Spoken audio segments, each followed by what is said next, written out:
Assalamualaikum warahmatullahi wabarakatuh. Nama saya Jenara Putri Tonga. Saya merupakan anggota dari kelompok 5 dengan NIM akhir 40. Di sini saya akan menjelaskan hal-hal yang harus diperhatikan dalam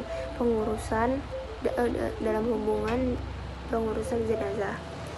Baiklah, mengurus jenazah merupakan kewajiban yang harus dilakukan oleh setiap muslim. Di dalam syariat Islam sendiri ada beberapa tata cara yang memang harus dipenuhi di saat mengurus orang yang sudah meninggal ataupun orang yang sudah wafat. Mengingat hukum di dalam mengurus jenazah ini adalah fardu kifayah, berikut tata cara dalam mengurus jenazah. Yang pertama ada dengan memandikan jenazah. Memandikan jenazah hukumnya adalah fardu kifayah, di mana mayat yang wajib dimandikan adalah mayat-mayat yang tidak meninggal dalam keadaan syahid, yaitu mayat-mayat yang meninggal karena perang. Itu tidak wajib dimandikan. Kemudian yang kedua adalah dengan mengkafani mayat. Hukum di dalam mengkafani mayat, mengkafani jenazah sendiri adalah fardu kifayah. Mengkafani mayat sendiri itu membungkus mayat dengan selembar kain atau lebih, yang biasanya berwarna putih namun tidak wajib berwarna putih. Setelah mayat dikafani setelah dimandikan dan sebelum disolatkan. Kemudian yang ketiga ada menyolatkan jenazah, yaitu dengan menyolatkan jenazah yang sudah dimandikan dan sudah dikafani. Hukum di dalam menyolatkan jenazah adalah fardu kifayah, sebagaimana hukum dalam mengkafani dan juga memandikan. Dan yang terakhir yang harus diperhatikan dalam pengurusan jenazah yaitu menguburkan jenazah. Hukum dalam menguburkan jenazah juga sama seperti yang lain, yaitu fardu kifayah. Dalam menguburkan jenazah tidak ada waktu yang ditetapkan dalam penguburan jenazah. Baiklah, itu saja yang dapat saya sampaikan mengenai hal-hal yang harus diperhatikan dalam hubungan pengurusan jenazah. Wabillahi taufiq wal hidayah. Wassalamualaikum warahmatullahi wabarakatuh. Baiklah, di sini saya akan menjelaskan tentang langkah-langkah memandikan jenazah. Yang pertama yaitu meletakkan jenazah dengan posisi kepalanya agak tinggi. Yang kedua, orang yang memandikan jenazah hendaknya memakai sarung tangan. Yang ketiga, ambil kain penutup jenazah dan ganti dengan kain basahan agar aurat tidak terlihat.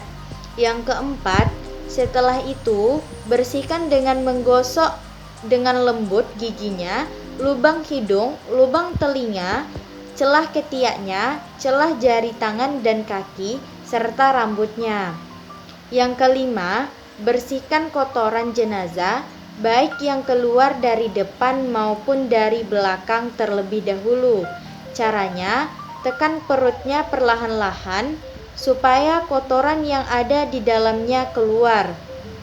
Yang keenam, siram atau basuh seluruh anggota tubuh jenazah dengan air sabun. Yang ketujuh, siram dan basuh dari kepala hingga ujung kaki dengan air bersih. Siram sebelah kanan dahulu, lalu kiri masing-masing 3 kali. Yang kedelapan, memiringkan jenazah ke kiri, basuh bagian lambung kanan sebelah belakang. Yang kesembilan, memiringkan jenazah ke kanan, basuh bagian lambung kiri sebelah belakang. Yang ke-10, bilas dagi dengan air bersih dari kepala hingga ujung kaki. Yang ke-11, siram dengan air kapur barus. Yang ke-12, jenazah kemudian diwudukkan seperti orang yang berwuduk sebelum sholat. Yang ke-13, pastikan memperlakukan jenazah dengan lembut saat membalik dan menggosok anggota tubuhnya. Yang ke-14, jika keluar dari jenazah itu najis setelah dimandikan dan mengenai badannya, wajib dibuang dan dimandikan lagi. Jika keluar najis setelah di atas kafan, tidak perlu diulangi mandinya, cukup hanya dengan membuang najis tersebut. Yang ke-15, bagi jenazah wanita, sanggul rambut harus dilepas dan dibiarkan terurai ke belakang. Setelah disiram dan dibersihkan, lalu dikeringkan dan dikepang. Yang ke-16, keringkan tubuh jenazah setelah dimandikan dengan handuk sehingga tidak membasahi kain kafannya. Yang ke-17, selesai memandikan jenazah, berilah wangi-wangian yang tidak mengandung alkohol sebelum dikafani, biasanya menggunakan air kapur barus. Mengetahui bagaimana cara mengkafani jenazah. Mula-mula kita siapkan segala sesuatu yang diperlukan untuk mengkafani mayat, yaitu kain kafan, serbuk cendana, kapas, kapur barus, benang, daun selasih, dan bunga-bunga, biasanya bunga kenangan atau bunga mawar. Selanjutnya, kita sobek kain kafan pada bagian tepi kain dan kemudian kita potong kain kafan tersebut sesuai dengan kondisi fisik mayat tersebut. Kemudian buatlah bajunya, kain sarungnya, cawatnya, serta sorban bagi mayat laki-laki dan kerudung bagi mayat perempuan. Adapun cara meletakkan kain kafan supaya susunannya pas pada saat peletakan mayat di atasnya adalah: yang pertama, letakkan tali kain sebanyak 5 buah. Yang kedua, kain kafan pertama dibentangkan. Yang ketiga, ikat pinggang mayat diletakkan. Kemudian kain kafan dibentangkan. Kemudian selendang dipasang, lalu sorban diletakkan di atas selendang, dan baju dibentangkan, lalu anak baju dibentangkan di atas baju, dan kain sarung dibentangkan di atas baju, lalu kain disusun merata di atas baju dan kain sarung, dan selasih, serbuk cendana, dan wewangian ditabur di atas kapas. Maksud membungkuskan kain itu seluruh tubuh si mayat sehingga tidak ada lagi bagian tubuh yang terbuka. Dan lebih utama, bagi mayat laki-laki ada 5 lapis kain selain gamis, serta bagi mayat perempuan 5 lapis kain selain telekung atau kerudung dan celana cawatnya. Akan tetapi karena ditiadakan, cukup sekedar menutupi seluruh anggota badannya saja.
Penghalang antara keduanya.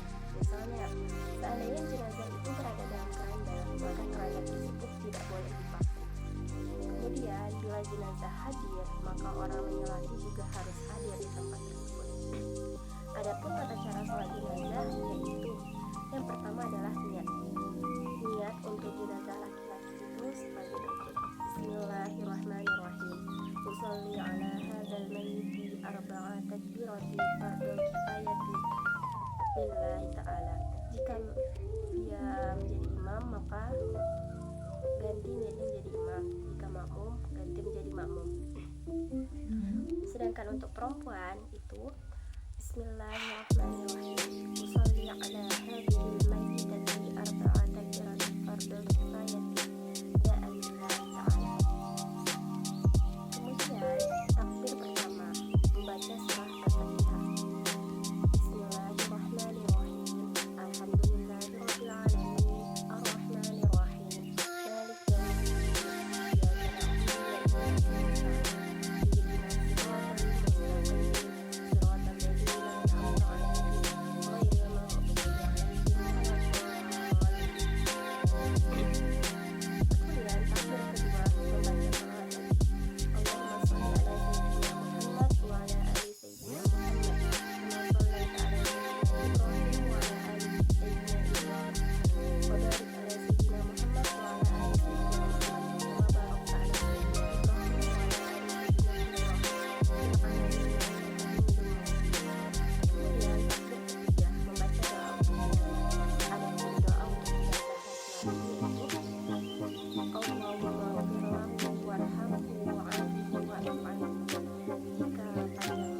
cara menguburkan mayit.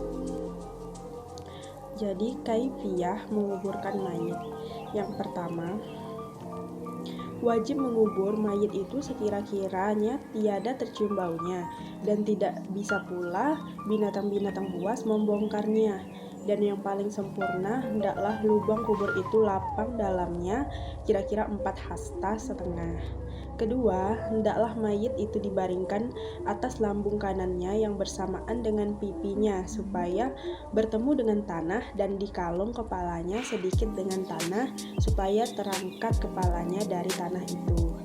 Yang ketiga, bila hendak memasukkan mayit itu sunnah dengan lemah lembut, dan ditutupi kubur itu dengan kain, serta bacalah di waktu memasukkan mayit itu ke dalam kubur, Bismillahi wa ala millati Rasulillahi sallallahu alaihi wasallam. Kemudian yang keempat, sunnah pula bagi orang-orang yang hadir di samping kubur itu mengambil atau meraup sedikit tanah dengan 3 kali raupan.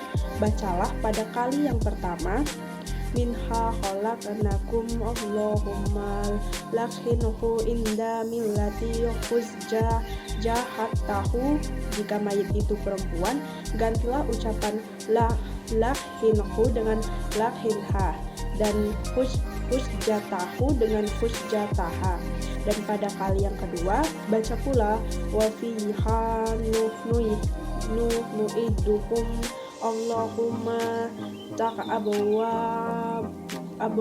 abas samwatil ruhihi, dan bagi perempuan liruhiha. Dan pada kali yang ketiga, baca pula minha nuhrijukum ta'arrafa'an ajrat Allahumma ja'al fi arabi anjabai, serta sambung dengan ayat inna anjalnahu hingga akhirnya dibaca 7 kali.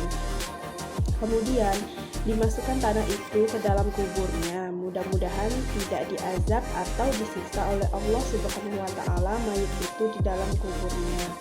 Kemudian sebagaimana manusia itu sunnah diazankan di waktu lahirnya, begitu pula di waktu matinya sunnah diazankan. Bagian kain kafan yang dibuka pada saat itu adalah muka dan kaki, sebab 2 anggota tersebut adalah bagian dari anggota sujud dalam pelaksanaan sholat. Kemudian glue atau bongkalan tanah yang dibulatkan disiapkan sebanyak minimal 7 buah. Pada waktu pembuatan glue, seyogyanya membaca Al-Qad. Bagian-bagian peletakan glue adalah yang pertama tumit, yang kedua pelipatan lutut, yang ketiga pinggang, yang keempat punggung, yang kelima leher, yang keenam tengkuk, yang ketujuh di belakang kepala. Kemudian kelima, setelah selesai dari azan dan iqomah, wajib pula kubur itu ditutup dengan rapi dan baik, seperti ditutup dengan papan supaya jangan sampai masuk tanah ke dalamnya. Kemudian ditaburi kubur itu dengan tanah. Menguburkan mayit dengan memakai keranda hukumnya makruh, kecuali di atas tanah timbunan atau tanah bercampur pasir dan tanah yang liat atau basah, maka wajib memakai keranda karena memeliharanya. Dan jika sekiranya terjadi kematian di dalam kapal yang sedang dalam perjalanan di laut, maka hendaklah memakai batu atau sesuatu yang berat supaya segera tenggelam. Keenam, setelah itu disunahkan membaca talqin, terutama menurut mazhab Syafi'i, dan berdoa untuk si mayit dan mengamini semua yang hadir.